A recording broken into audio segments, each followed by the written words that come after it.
is CHRIS Akin Presents, and I, of course, am Chris Akin, and I am thrilled, and I do mean thrilled, to be talking to one of the absolute legends of heavy metal. We interviewed his brother recently. Now it's his turn to step into the hot seat to talk about this brilliant new tour that's coming out there. Return Beneath the Rise. It is a tour celebrating the classic albums Beneath the Remains and Arise from the mighty Sepultura. And joining us right now is the leader of the pack. It is Mr. Max Cavalera. Max, how are you, sir? Oi! How you doing, my brother? Great, man. Well, Max, here, I got to tell you right off the bat, man, if there's a better tour than this coming this year, I don't know what it is, because this is literally the set for me anyway. This is the time frame that transferred myself from a hair metal kid to a full metal kid, and right. And I will say in large part it was due to you guys, man. It was certainly due to Arise for me. Arise was the record that kind of flipped me, but it really flipped a lot of kids, not just myself. So for you, man, looking back at it, talk about that time and the importance of the band, and if you even knew that it was as important as it was to everybody else. No, man. At that time, we're just trying to make the best. I mean, there was a lot of pressure on Beneath the Remains because it was kind of like, by that time I've been in a band already for about 10 years, and right. If we've been busting balls, like to real working hard, doing things like I went to America on a free flight as a Pan Am employee with my hair pulled back on a cheap suit, trying to look normal. Right. All these, those are metal sacrifices that you gotta make, and then kind of like we hear our calling, Mm-hmm. Roadrunner wants you guys to make a record, so we can't fuck this up. This has got to be like the best shit we can make right now, the best record, the best music, the best, full of attitude, full of raw power, so so I feel very similarities on Beneath the Remains and Soulfly 1. It's kind of crazy. Those two records were the two most difficult records I ever made was those two. And perhaps there's some of the best stuff I've done as well. I don't know. But I feel very, very privileged in this time of my career. I get to play those records. I get to celebrate them. That's more the best, the word I was looking for. It's a celebration. It is a celebration of these records, meaningful to so many people, fans all over the world, bands that I talk to. They all love Beneath the Remains, Arise. Kind of like a gateway. Those are kind of gateway records, and from that they went into even harder or more into harder death metal and stuff. But I love the thing that we were doing. We were a bit kind of like mad scientists, putting death metal, thrash metal, and hardcore, because we're drinking from those three. Like if there was a fountain drink, it said death metal, thrash metal, and hardcore, punk. We were like, making a suicide drink. Right. Well, so. And it's really interesting, Max. I mean, I'll tell you just a real quick story. There was a little heavy metal record store in Seaside, California called Metal Mania. And the guys that owned that store were like really into the real deep underground stuff. And I thought that metal started and ended with Metallica and Megadeth, that was what I thought metal was. And I remember they handed me Eaten Back to Life, Cannibal Corpse, and I didn't get it. I just didn't get it. Then I got Arise, and then it kind of bridged me to it. It literally was like heavier than anything I had heard, but wasn't quite, it had a little bit of melody or something in it that just made it different. And I think I'm not alone in that, man. I think a lot of people discovered the band on either Beneath the Remains or Arise but it really did break us through to where underground metal wasn't maybe as far underground as it had been previously. Is that fair? That seems about right, because I think that, what we had, like I said, we had elements of the death metal stuff and elements of thrash, but we were not only a thrash band, because those are very thrash bands, especially the vocals are much more higher range. Right. If you think about stuff like I don't know, Exodus and Death Angel or Overkill. So my voice was a bit more like on the coming from Lemmy kind of thing, like grass, but you could still hear the words. There was like, you can understand the words and had hooks, which I think is very important. Like sometimes I think metal. Sometimes I hear some metal and they don't have any hooks. Like, what happened to the hooks? You gotta have that fucking sing along that you just grab your buddy and you grab and hug your buddy and both of you sing together. Right. Fucking, like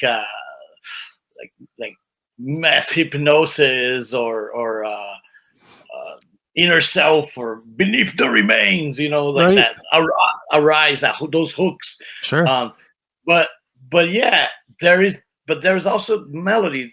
Like we work on the stuff, so the solo parts we add melodic background riffs in the back. So I think it was kind of like a buffer between death and thrash, and that's and then it kind of became his own style in a way. There's a lot of death thrash out there now, which I think is really cool. Perfect example is like 200 Stab Wounds. To me, they're more linked into death metal, but when I listen to them, I feel a lot of thrash from the riffs. I can hear a lot of trashy riffs and trashy grooves. Right. So I know they were definitely influenced by that era of metal. And I think it's fair to say it was kind of like Wild West. Nobody really knew what they were doing. Everybody was kind of like trying to find something. We found this and we ran with it, man. That's why these two records especially are so cool together. They almost can be one record. That's the era of Sepultura that was mostly kind of like the same, because then after that you got Chaos and Roots. They're completely different animals. But, and then earlier than that, you have Morbid Vision, which is more on the black metal side. So I think Beneath the Remains and Arise is definitely the death thrash element came to focus. And I said that to a lot of people. I think to me, Arise, the song, is the perfect death thrash song.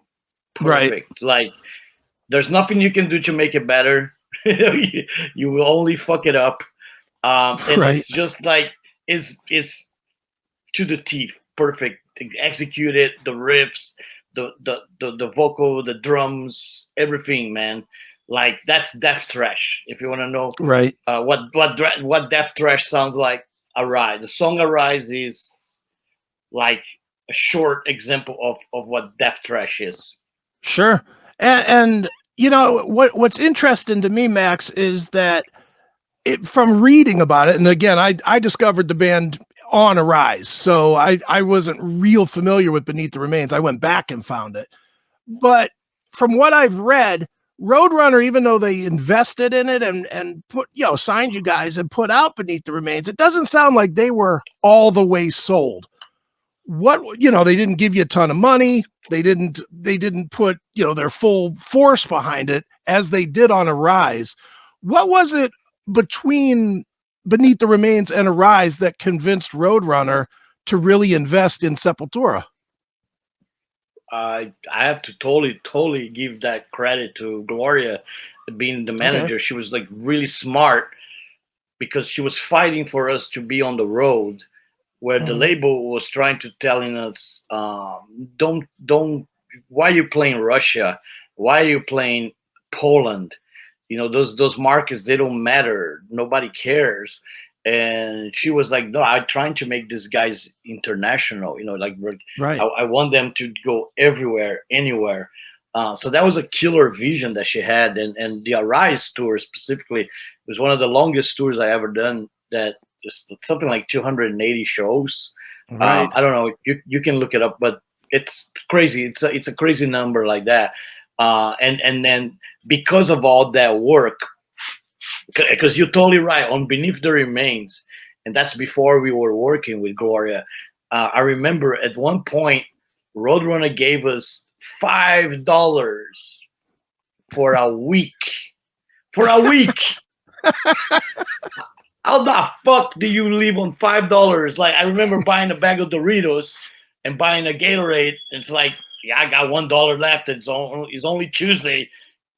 This shit's we gotta make you to fucking Sunday, Right. It was brutal. It was brutal, and thank God we found her, man. She came in and reorganized our contract and made a better deal, so we got proper money coming in, and we could set up nice tours. So we did really, really cool tours. The New Titans on the Block were one of my favorite tours. Sepultura, Napalm, Sick of It All. Sure. Sacred Reich, and that led to us opening to other bands like Pantera and Ministry and Ozzy and Sabbath and Oz, Sure. Later on Ozfest. But Right. it was definitely big credit to her to have the vision, because definitely like was not just us. It's not. You cannot just do that by yourself, and only the music is not strong enough. You gotta have passionate people working for you. People that at 3 a.m. when you all sleep, she's on the phone making contacts, arranging tours and things like that. So that's I think that together we had a really cool crew. Our crew was. I always joke. I said, man, I wish we had a camera that filmed those guys around. It would have been the best reality TV. Jackass got nothing on the Sepultura crew. Right. That's awesome. There were some fucking animals on that road crew. Those Hell yeah. fucking crazy, some crazy guys. But all of that, man, it was a lot of hard work, but also a lot of fun because we were just living the dream, playing music, traveling the world. As a young man, I was like 22, 23. Sure. I was living it up, man, and I was a little bit out of control. I was like drinking hard, and like I live it to the fullest. I party hard, I play hard, I work hard and I play hard. That's right. That's the best way to describe it. Sure. I wanted to go back to the New Titans tour. That was the first time I actually got a chance to see. I saw you at the Omni in Oakland. So what amazed me about not only that tour, but seeing Sepultura several times after the fact, you guys were so fierce live. I mean, you guys were just violently violent. Like, and on that tour, you guys were clearly miles above the other bands, and that's not to disrespect the other bands, but you guys were just so heavy and so vicious. Did you find on that tour that you were blowing the other bands out, or did you feel like you were elevating those bands to raise their game to your level? We never really play with that mentality. Okay. Let's blow people off. At least me, I never felt that I needed that. I was motivated by actually I'll play better when I saw all the guys from the other bands on the side of the stage. Okay. Trashing, headbanging, feeling with you, which is that's a really cool brotherhood of metal. They exist, and it still exists today. Which is really cool. I was watching many bands that were Toxic Holocaust and Nile, 200 Stab Wounds, and then later they watch us. And there's something that happened with a musician when you have a guy watching you. you play better. Sure. You just rather than, I hate when nobody is watching you from the side of the stage. I always hated that, and it happens sometimes. Sometimes like. I don't know, not very often. Most of the time, there's some people on the side of the stage, Sure. but a couple of times there's nobody there, and it feels very like, just feel very cold and like, what's going on here? But I noticed at that time, man, we were just on fire. Like I remember, I was kind of like the Tasmanian devil, man. It's like Gloria was actually my bartender. Right. She would mix me like a couple of screwdrivers, orange juice, and vodka. Sure. And that, just hitting that with the, but a lot of times it was just plain sober too. Like, it didn't have to drink to play. Like, sometimes it helped be a little bit, get extra crazy, but Right. it's not something that I needed all the time. That's what I'm trying to say. Music is always the main thing, always. But Right. yeah, at those fucking shows, you just play better when you have your peers watching you. And then when you really have like Ozzy watching you, then you're fuck. then it's almost like you're too nervous to play good, Right. Oh shit! But I remember the early shows. The Omni, I think that was the first time or second time went to the Omni. Metallica guys show up. And I Sure. saw, I remember picking. I heard they were there, so I went tried to look around. I saw them entering, and Okay. James had the shaved head, Yeah. and the side shaved heads with the ponytail, the leather jacket. I was like, oh shit, oh shit, they're here. This is gonna be awesome. Fucking, we're gonna fucking rue tonight. And yeah, those are exciting shows, man. Like when you get to meet cool people come to see you. It's still today, it blows my mind that sometimes people that show up from out of the blue. I think there was a Soul Flight show a couple years ago. Beef from Saxon show up, and I thought that was cool. It was cool as hell. Like, being a big Sure.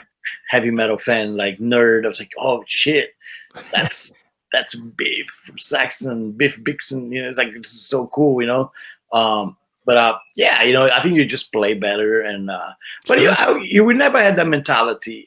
You have Okay. to blow away or humiliate your opening bands. Nah, none of that ever. It's more like actually, I like the friendship between the band. That's kind of Sure. why I do a lot of jams with a lot of the bands that play with us. I end up doing jams with them because I wanted to create kind of atmosphere where everybody feels part of it, and it's not competition, but Sure. more like we're in this together. We're all rejected by society, so we should all stick together, man. We'd be stronger than if we fight one another. Yeah, shit like that. That's fucking cool.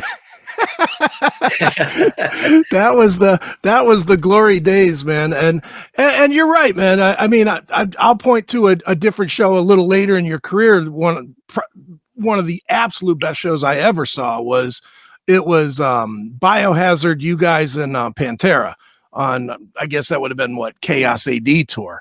And Right, yeah. And you, at midway through your set, you guys were kind of the mid slot, and midway through your set, Phil came out and was playing some kind of drums or something and was singing with you. And the Pantera guys kind of wandered out on stage and were playing with you, and it really was like a camaraderie thing, not only with you guys, but the way that you guys interacted with the fans as well. You guys kind of brought us all into the show as well. It was just a unique experience, to say the least.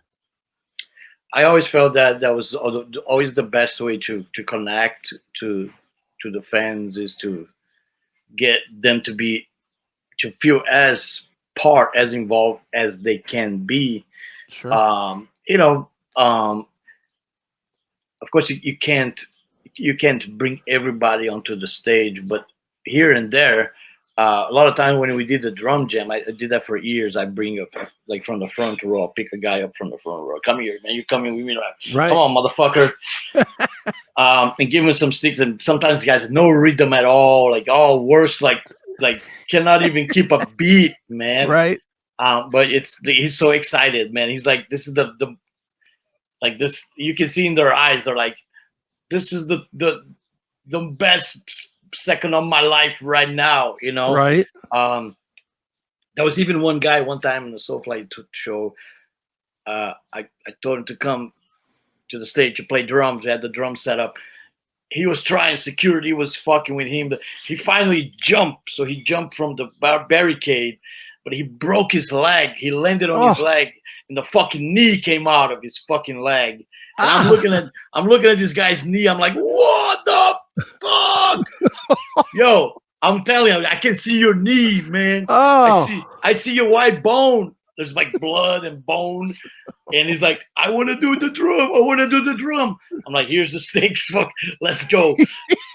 So he finished the drums on his knees with a bloody fucking bone out. It's like out to the hospital right after that. Wow. But it made his night, man. It was fucking, that was a brutal thing to see, but it was cool, like commitment, you know, like so awesome. But we tried to make people be part of it. Those tours were so cool, like the Pantera, Biohazard. Sure. Because we're always hanging out with Dimebag, trying to get everybody to drink. Right.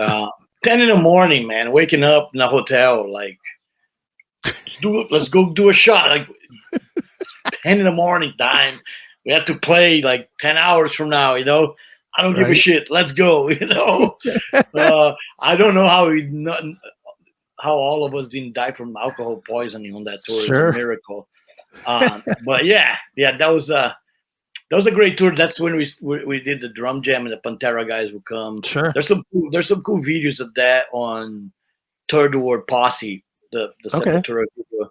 There's one in Red Rocks. We're doing the drum jam at Red Rocks, and it's the Red Rocks, such a cool venue, in Colorado, you know, like where U2 play. But yeah, Phil does the jam, and then he flips off the camera when he's done. You know, it's like classic Phil. Sure. But yeah, we did the drum jam with many cool people. You know, there's one with Rage Against the Machine in Europe. We did one with them. We have done with a lot of other bands. Helmet. We have done with a lot of guys that we end up playing on tour in Europe. You know, it's always the drum jam always invites people and makes people part of the show. So that's always been cool. Absolutely. Well, Max, looking back at the early days, I want to go back to Beneath the Remains and Arise.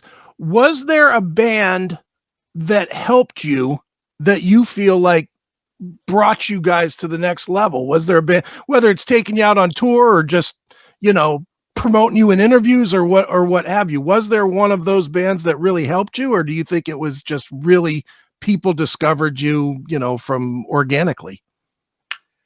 Well, a lot of it organically, and I still think even to this day that but Sepultura, I don't know, maybe because we're I don't know, from another country or something, but never really got included in the big magazines and the big media. So it was really about the fans, you know. It was the fans were like the ones that were, even today, they're always there, you know, like you can count on them.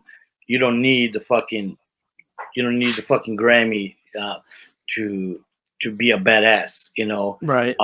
So I love that. I love that. It's almost like, in a way, cooler like that. Maybe it's like something more special that is really from the fans, and you really didn't need help from these big places to get up there.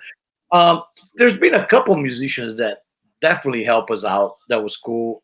People like Al Jorgensen. There's this killer MTV interview where he talks about Sepultura. Like, this is the new Sepultura is the new thing. They're gonna come and destroy. They're badass. Dave Grohl, give some major props. Back in the Nirvana days, Sure. Nirvana they got real big. So when he mentioned Sepultura, people pay attention. Sure. And then of course some of the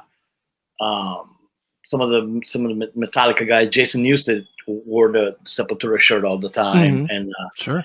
but yeah, I mean, I feel like, but in a way, we never really got I guess the media exposure that some of those other bands end up getting, but we made it anyway because of the fans, and that's Absolutely. something that's to me is more special because of that. Sure.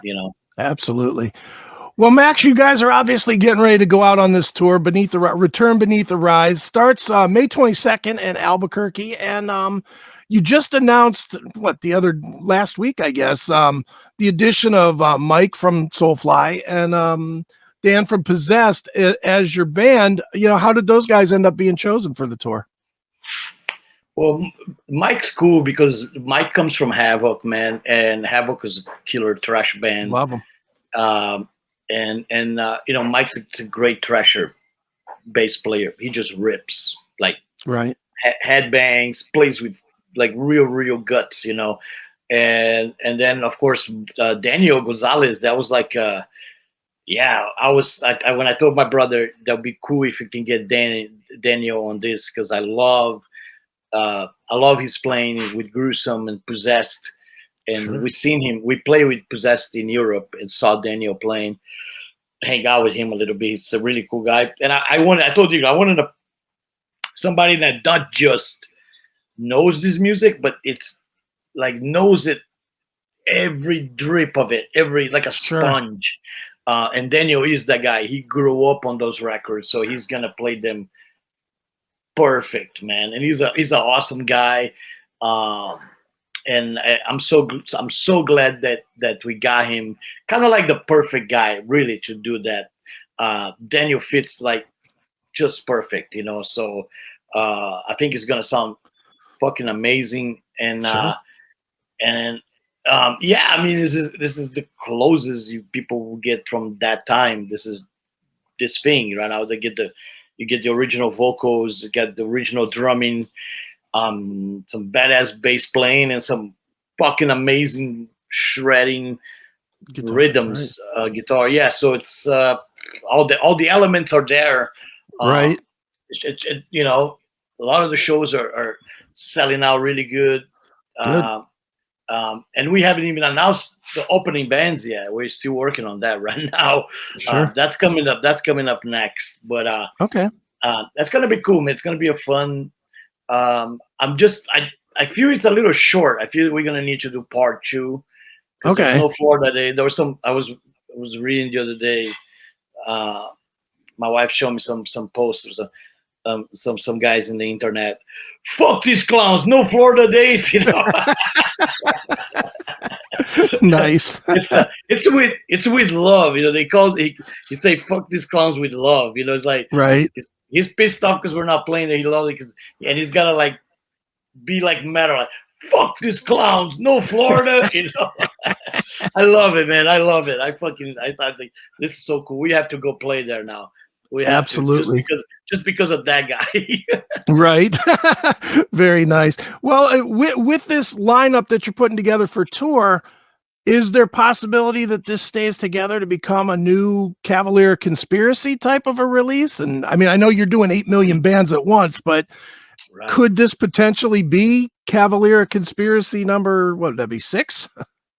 I have a collection of headphones and bands. I collect both. People collect baseball cards and I collect bands and headphones. I'm just fucking around. Yeah, it would have been cool. I mean, I don't know. We don't know what's happening in the future. There's a lot of things on the play. I got new Soulfly coming August 5th, right, which is the day after my birthday. I'm super excited about it. I love the record. It is totally up my alley of where my head is musically right now. It's all the elements are there. I'm working with my son right now on New Go Ahead and Die. And then there's already been talking a little bit with the Killer BQ guys. We want to try to do some dates sometime next year. But at some point, we're going to have to do something with Cavalera, Conspiracy. So we'll see. This sounds very tempting to have these guys be part of the next record whenever we do the next record. But we're not there yet. We're like, right now we're on concentrate on this tour. So I kind of go like little by little. I don't look too much further ahead, because so right now it's like the tour. So let's hit it hard. So do the best we can on this tour, and then Soulfly comes out. We're probably gonna do a shitload of stuff with that, right? And then we see what happens later. But yeah, definitely, this is definitely a cool lineup that for these records gonna be perfect. Absolutely. One last question, Max, before I let you go. Obviously, there's so much musical talent under the name Cavalera right now, between your son, between Richie, between Igor. There truly is a Cavalera, maximum Cavalera, as you and I joked before we got started, that is available. Is there thought at some point of doing that, of bringing all of the Cavaleras in, whether it's for a song or a show or an album or any of that? Have you talked about doing something like that? We haven't really, made anything concrete or official. I mean, we had a tour a couple years ago that was actually called Maximum Cavalera. Right. I don't know if you remember. I do. That was cool. That was with, I think, was Inside, Lodi Kong. Right.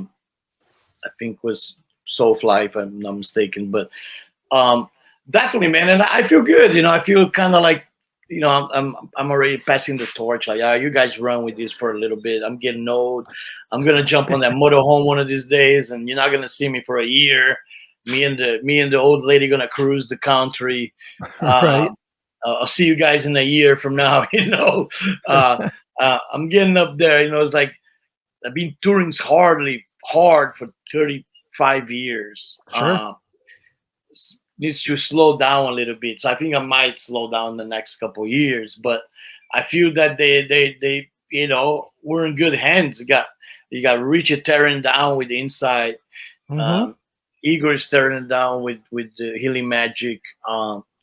Writing books, and his band is awesome. I love the whole Healing Magic vibe. Sure. And then you have Zion drumming. His drumming on the New Soulfly is incredible. Like really, really. I remember the guy in the studio was even making commenting like, "Man, your kid plays like Kid Moon. He's like the Kid Moon of metal." And I was Nice. like, "Dude, that is cool. That's a cool thing to hear." From an engineer that was just watching the kid play, Sure. And Zion is all about the energy. He's not a really technical drummer, but Okay. he brought a lot of energy. The way he plays is very free spirit, very kind of like a wild animal, So I capture a lot of that on the new Soulfly record whenever is how you guys can hear. But I feel like we as a father, I did my job. I brought them up the metal way.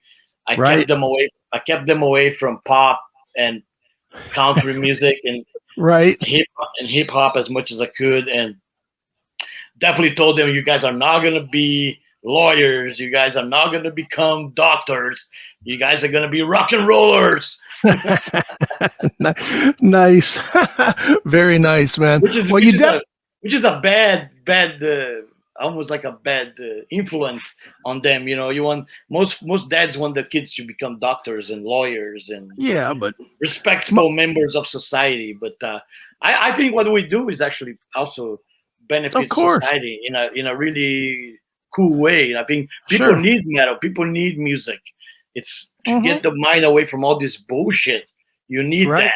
You need that metal. And so we are, in a way, somewhat public servants of some kind. We help people through the metal. So I think that's really cool. Sure. And to be honest, most dads can't say, well, I've played in front of 70,000 people or Rock in Rio or whatever. I mean, you've set the bar pretty high for them. It would be hard for you to say, yeah, don't do that. Instead, go and, go be a doctor or something. Yeah, I mean, it just wouldn't happen, and so I'm just glad that the way they turn out this certain way, and we have a real, truthfully metal family, man. That's not Sure. fabricated. It's not made up. It's not fake. It's real. It's like on comes out of everybody's heart. A little bit different from each one of them. They all have their own idea of metal, and I think that's also kind of cool. How Zion is a little bit more old school, like he likes more like Black Sabbath and Iron Maiden, Deftones. But by touring with bands like 200 Stab Wounds, I saw him really going on that and checking them out, and became a fan of them. So I can see him now and listen to some more of that stuff. While Iggor is already all there. He's all into this extreme metal shit. He listens to all that heavier, brutal stuff. So yeah, it's cool. It's cool to have it's kind of something like I always kind of like dream, because when I lived in Brazil, my family was very metal. My mother was like the matriarch. Okay. She was the metal mom. We had like 20 kids in my house. It was a freaking zoo. And my mom would take care of all of us, and I always liked that. So when I moved here, I kind of wanted to make something similar with the family. Sure. And now we got something like that, which is really cool, and I love it. Some people have said you guys should do a reality TV show like the Osborne type, right? Shit, but nah, I like it more like the way it is, Right. I don't know if we cut out for that, but I love the fact that everybody kind of works for the music, for the metal. They go on tour, they sell shirts, and Sure. they do crew work, and everybody like in a way is involved with the band or metal in its own different way, and I like that a lot. Absolutely. Well, Max, obviously, man, this great new tour is coming. It starts May 22nd in Albuquerque. It is the Return Beneath Arise tour. It is going to be fantastic. Can't wait to see it myself. And Max, where should we tell people to go to keep up with you and your various projects and tour dates and all that stuff? Well, I'm not that much social media kind of guy, but I know there's some things that people can get information from either Cavalera Conspiracy Instagram or Gloria Cavalera Facebook or Nuclear Blast Facebook, Instagram, all those. But I think it's gonna be great. I cannot wait. I cannot wait to play these songs. It's like gonna be like jumping in a time machine and going right back to 1991. Right. With all the sweat, the blood, and the energy. It's gonna be freaking insane, man. I cannot wait. It's gonna be awesome. Absolutely. Well, one more time, the tour is Return Beneath the Rise. It is Max and Iggor Cavalera, and you definitely want to get out there and check it out. So go get your tickets. And Max, once again, man, it's always a pleasure to have you here on CHRIS Akin Presents. Thank you, Chris. I'll see you on the road, my brother.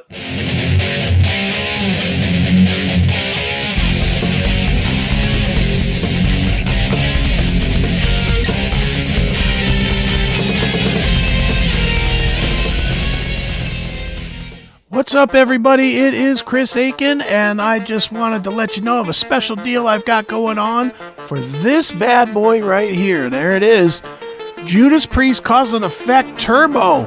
My book on the album Turbo from the band Judas Priest. I just uncovered a box with a few more copies of it that are autographed. So if you have been waiting and looking for an autographed copy of Cause and Effect Turbo by me, it is now available for a very limited time. Like I said, I only found a few copies, but If you want a copy, it is yours for the having. So just go over to CHRISAKINBooks.com and it's right there for purchase. Just click on the one that says autographed copy and it's all yours, all right? So get it today one more time. Where is it? There it is. Cause and Effect Turbo, my book on Judas Priest. Peace.